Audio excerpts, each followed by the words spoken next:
Hello everyone. ನಾನು already breakfast ಮಾಡ್ತಾಯಿದ್ದೀನಿ. ಇವತ್ತು ಮಂಡಕ್ಕಿ ತಿಂಡಿ ಮಾಡೋಣ ಅಂತ ರೆಡಿ ಮಾಡ್ಕೊಂಡಿದ್ದೀನಿ. ಆಲ್ರೆಡಿ ಒಗ್ಗರಣೆ ಹಾಕ್ತಾಯಿದ್ದೀನಿ. ಒಗ್ಗರಣೆಗೆ ಇವತ್ತು ಫಾರ್ ಎ ಚೇಂಜ್ ಟೊಮ್ಯಾಟೊ ಜೊತೆಗೆ ನಾನು ಹುಣಸೆ ಹಣ್ಣಿನ ಹುಳಿ ಕೂಡ ಹಾಕ್ತಾಯಿದ್ದೀನಿ.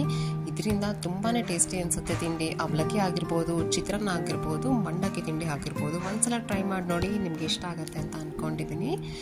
ಬಿಡಿ ಬಿಡಿಯಾಗಿ ಬರಬೇಕು ಅವಲಕ್ಕಿ ಅಥವಾ ಮಂಡಕ್ಕಿ ತಿಂಡಿ ಅಂತ ಹೇಳಿದ್ರೆ, ನೆನೆಸಿ ನಾವು ಹಿಂಡಿ ತೆಗೆದ ಮೇಲೆ ಅದನ್ನು ಒಂದು ಪಾತ್ರೆಗಾಗಿ ಮುಚ್ಚಿಡಿ. ಅದರಿಂದ ಮುದ್ದೆ ಆಗೋದಿಲ್ಲ, ತುಂಬ ಬಿಡಿ ಬಿಡಿಯಾಗಿ ಬರುತ್ತೆ.